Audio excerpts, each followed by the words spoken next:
やばい、踊り出した。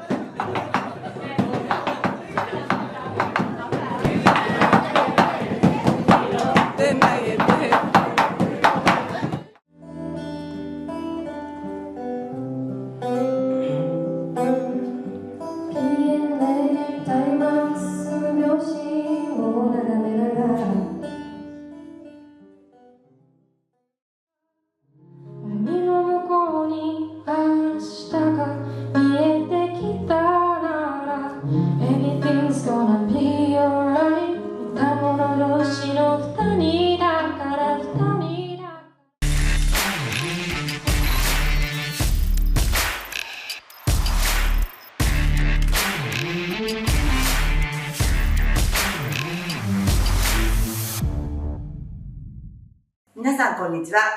八丈島でラーメン屋をしている店主の国見です。今日はスペシャルゲストをお迎えしてお話ししていきたいと思います。じゃあ、アビちゃんです。今回なんでアビさんを紹介したいと思ったんですか？はい、クズを聞いてくれました。実はですね、アビちゃんもともと島の方なので知ってはいたんですけど、去年私音楽とか、ダンスイベントとか歌のイベントとか大好きでしょっちゅう行ってるんですけど、そこの仲間が「アビちゃん知ってる?」って言ってきて、すんごいから一回見てって言って、ポットホールでやるから何日にだし、仕事サボって行ったんですその歌どうでした？とって驚くとキャーって言わないじゃないですか、ってなるでしょ。まさにそんな感じだったんです。拍手をするのを忘れて見入ってしまいました。へー、うまく伝えられないけどそんな感じです。そんなアビさん今学生なんですよね。今の時点で2年生になったんですけど、去年は1年生で、もう本当に高校1年生衝撃のデビューみたいな、とにかく衝撃的でした。じゃあ自己紹介していただきましょう。八丈島の高校に通ってる今2年生のアビです。島のライブハウスとか音楽祭とか祭りで歌わせてもらっています。音楽は中学3年生の大晦日のライブで1曲歌わせてもらってから始まりました。ギターを弾くんですよね。そもそも何かに出るっていうので練習してたわけじゃなくて、たまたま1曲作った曲が人づてに回って出ないかっていうふうに声かけていただいて、それで大晦日出てからだんだんいろんな方が声かけていただいて、たまたま曲作らないですからね、高校生は。すごい。じゃあ今まで音楽どんなイベント出てきました？主にポットボールっていうライブハウスで行われてる、月一の歌の壺っていうライブとか、あとは神社のお祭りとかに出てますね。あとは治療音楽祭っていう音楽祭であったりとかですかね。待ってください、めっちゃ出番多くないですか？多かったですね。昔から島は音楽のイベントが多かったんですか？多かったですね。ただ祭りだな、多分お祭りでバンドが出たり子供たちが踊ったりっていう感じがメインだったのかな。高校2年生で人前でこう堂々と歌える、すごいですね。慣れてきました。慣れてきました。そうですね。でもね、歌ってて時々ニコってするのね。もうそれが分かります。本当に高校1年生って思うぐらいの感じなのに、時々ニコってなるのはあれを間違えた時なんですね。そうなんだよね。それがまたすっごい魅力的。失礼だけど間違いないかなって笑顔みたいから左が逆。八丈出身の歌手とか紹介してもらったら。なっちゃん、そうですね。天野なっちゃん。天野花さんと同世代というか年齢的にとそうですね。この2組が同級生という、こんなちっちゃな島から。ちなみに私の娘と同級生です。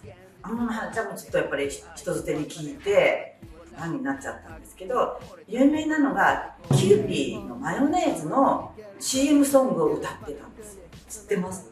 もうその歌が可愛くて可愛くて、私も一時歌えたんですけど忘れちゃった。全国ネットで花ちゃんの歌流れたんですよ。島で音楽やる人が多いっていうのは機材がすぐ近くにある、あと支援してくれるっていうのが一つと、練習時間が都内の高校とかよりは長いじゃないですか。近隣迷惑。そうですね。八条の人たちは割とクオリティが高いのを見せてる気がしますね。ギタースクールもありますし、ピアノもありますし、やっぱり家でも音出しできるって珍しいですね。そっかそっか。なんか音漏れしてて近所の人からギターもらったみたいな。苦情じゃなくて支苦情じゃ援。なくて支援。めっちゃ温まるその話。へ地域でこう見守るというか育てていくっていうか優しいですね。やってて楽しいこと。まあ、ライブしてる間は楽しいですね。中学生の時に大晦日で歌ってくれって言われた最初喜んで出る感じだったの？それとも恥ずかしいなっていう感じだったの？なんか1月に出てほしいって予定だったんですけど、ちょっとその前に1曲だけ歌ってほしいって1週間前ぐらいに思ったんですよ。だからそもそもギター全然上手くなくてその時。だからどうしようって思って、まあ、焦ってましたね。しかも大晦日年越しの時間枠的にも割とカウントダウンのほんと直前だったんですよ。夜中の時間が。だから選曲もちゃんとしたの選曲しないとなとか思って結構頑張って選びましたね。そうか。じゃあ1回目はちょっと戸惑いながらな感じだったんだ。じゃあ2回目から2回目は割とゆっくりできた。でも1回目の方が楽しかったですね。あ、そうなの？なんで？アドレナリンがすごかったから1回目だったんで。やっぱ初めての体験っていうことなのかな。はい、年越しだったんで人も多かったですしね。そうか。へえ。でもさっきも言ったけどね、本当に行きたくて行きたくて行ったら終わってたの。あのショックはなんそうですね。あみちゃんの家族についてお話をしてもらってもいいですか？母親は絵描いてますね。今ペットのオーダー内とかを受けて仕事してます。あとは、両親とも居酒屋を島でやってます。港町食堂。はい。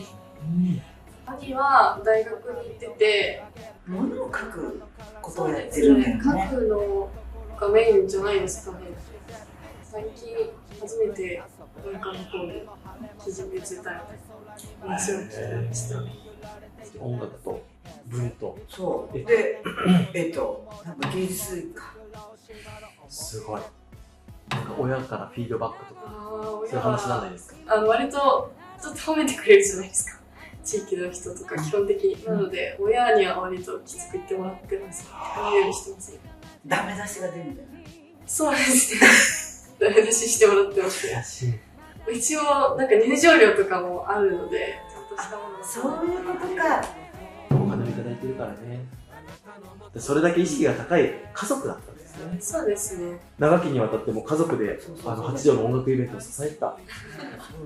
これからが楽しみですね。将来についてちらっと教えてほしい。今一応大学受験に向けて勉強を始めてて、少しずつ作曲しながら、大学行ってバンドとか組んだらいいかなぐらいですかね。少しずつもっとやりたくなったら本格的にやり始めるって感じですかね。東京の事務所の皆さん、八丈島に原石が転がってます。いかがだったでしょうか？島の音楽を伝えたいと思ってこの一本を作ったんですけど、絶対に紹介したいと思って個人にスポットを当ててしまいました。あみちゃん、本当にたくさんの機会に恵まれて感謝しかないんですけれども、ちょっとずつ頑張っていきますので、応援よろしくお願いします。これからの後輩たちからも音楽できるような場をたくさん設けてってくださると嬉しいです。よろしくお願いします。ありがとうございました。八丈島、音楽も熱いです。ぜひ八丈島に遊びに来てください。ラーメンも食べに来てください。バイバイ。